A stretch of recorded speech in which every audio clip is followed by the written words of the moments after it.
How's it going, folks? Thought I'd start off this video in front of the ginger hedge.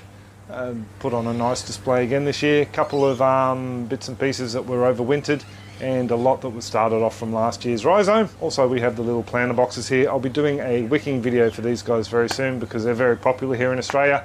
They're sold fairly cheaply by one of the big box stores, or the only big box store we have here hardware wise, and some of the discount supermarkets sell them as well. So anyway, enough of that. That video will be coming later on sometime.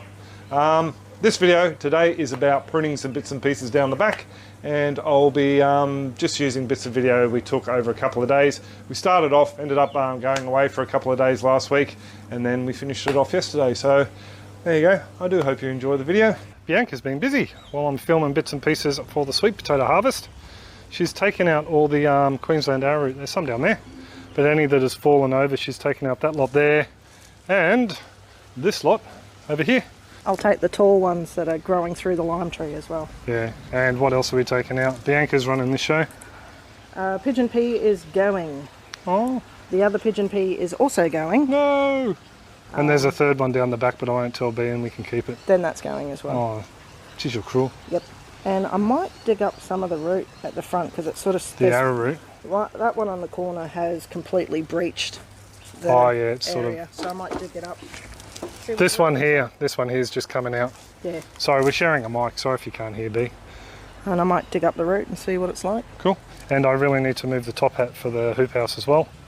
I'll just kick it against the side, that's fine. Yeah. The reason we're doing this is because I came down the back and did a bit of a monster mow the other day, and we've moved all those IBCs that were against the fence over there down the back, so we can at least sort out this area here and work out where we're going to be placing things, probably fruit trees to begin with, and then the chookies down the back corner, or we might even bring the chookies up a little bit closer to the house yet. We'll just wait and see.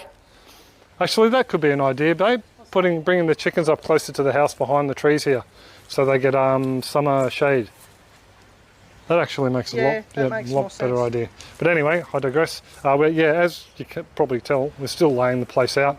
And the blueberries, we're actually not convinced we're going to put them in the ground yet, because if we're moving in a year and a half, I'd like to take them with me.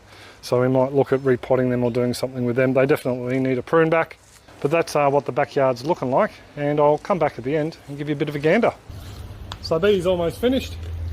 And also decided to do a little bit of a trim on the bay tree. I need some bay leaves for the kitchen. You think you got enough? Yeah. Yeah, more than enough. I think we've still got some dried ones from before. We gave loads away, but yeah. I think I got rid of them all. Oh, did you? Yeah.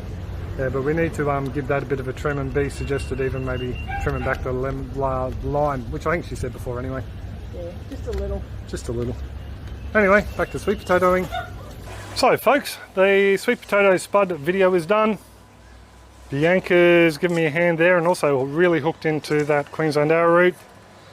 There's a load of it over there on the ground. Some for Master Sam, but he'll probably receive this before he sees this video. Not before we give it to him, that'd be impossible. And B is making short work of the Queensland arrowroot. This stuff here, we're just, fairly large sections, and that'll just be popped into one of those 2 barrels. Yes, I harvested other sweet potato. Popped into a couple of those blue barrels down there, and once we do a bit more cleanup underneath here, it'll dry out a bit and go a bit rotten in there, but we'll pop it back underneath the lime tree, I think. But as I was saying, we need to get into this pigeon pea and all the rest of it. Yeah, B just said she won't worry about the pigeon pea because she wants to mulch it all up as well. So yeah, if we just store it in those drums with a hole in the base, we should be good to go. Just quickly, there was another harvest from the aquaponics system. Did you find another one? I found another one. She found another one. There's supposed to be 3 grubs in here. Yeah, and the bubby's back. The small one and some big ones. The bubby's back. The bubby's back. We actually had a bit of a bet and Bianca won. So 4 of these caterpillars, hornworms, went to the fish, and what's left in here, I can't see the small one anymore. No, that's right, we threw him in for the fish. So that's another one Bianca's found. These are going to the butcher bird because Bianca won. And butcher bird, I think, Bubby's up on the guttering. He's up on the guttering. So should we throw these down on the ground? No. It's flown away to play with some Mickey birds.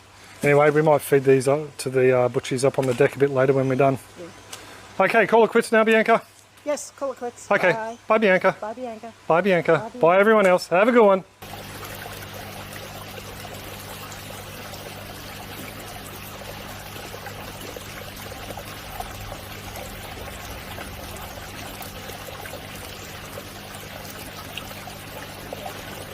So folks, it's been a little bit of a break since we started work out the back there, mulching the arrowroot, and we didn't get to cleaning out those pigeon peas. So B and I are going to go down there and do that today, and I'm also going to have to just clean up all my bits and pieces of the top hat that came from the large greenhouse that was down the back there. So that's this afternoon's jobby, and I can see a few limes that have fallen off onto the ground over the weekend as well. So yeah, we just want to just clean up this whole area, and then we can start making a decision about those beds I spoke about the other day or earlier on in this video. We don't have any plans setting concrete at the moment for that area down the back there, but yeah, we might do another video down the line just explaining what we want to do down there.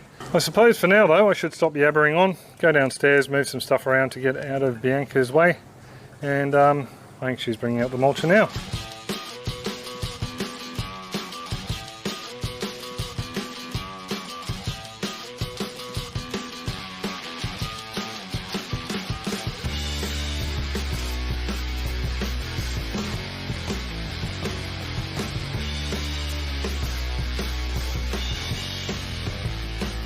Just to show you as well folks, this is what happened to the arrowroot after we chopped it up. I just chopped it up with the machete, and also the sweet potato from the aquaponic system. But Bianca and I have finished. You happy, babe? Yes. Yes? So we've gotten rid of the pigeon peas. There was one there, one over the back there. The stump's still there in front of the Okinawan spinach bed. There's another smaller one, I think, just down in there.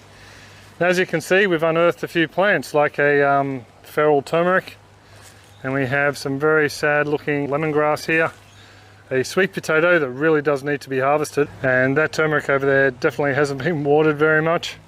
So yeah, oh, and this is our moringa tree that we've just been holding in stasis for years now. So the bay tree also got a nice big trimming. And as you can see, we still have massive deficiencies on the lime tree, but it's funny, it's only on certain sides.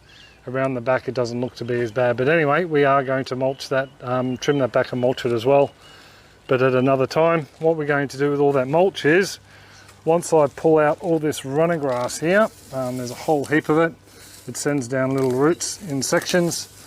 I'm going to try and pull out as much as I can, and then we're going to be putting the mulch over the top.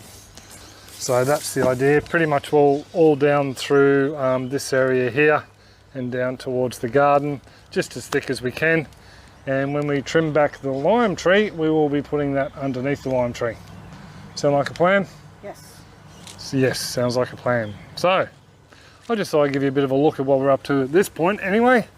And yeah, as I mentioned earlier on in the video from the other day, this area here will be getting a rework very soon, and I think we're going to have to get a little what do they call them, a little dingo bobcat style stand-up jobby in just to help level out the land. Oh. There we go. That's not going to fit in the mulcher. That's not going to fit in the mulcher, but we'll leave those roots down in there as a just to feed the soil, I suppose. Yeah. Sweet. Just quickly, if there's any supporters who are after IBC wicking beds, we've got those ones there. We've got the ones underneath there, including the drainage pipe. And yeah, so if you are interested, let me know, because we've got different ideas for some wicking beds out the front. As I said, something else is going on out the back here. So shall we leave it there, Bianca? Just remembered there's a tree in the front yard to kill now. Bianca just remembered there's a tree in the front yard to kill. We have a Chinese celtis out there we need to get rid of before we fill in the front garden beds. So that'll be next week's jobby. So anyway, bye bye Bianca. Bye. Bye. And we will catch you folks later. So Mama Butchie's just turned up on the veranda. So I think she can get a couple of these. What do you think, love? So just pop them down on the table. And they're all yours, love. You gonna come over for lunch? Hopefully they're not going to make too much of a squishy mess. Oh, yep, she just popped that one. And she's up on there. Give it a bit of a bash. Wow, they are very liquidy. I know it's rude to watch people eat, but you know.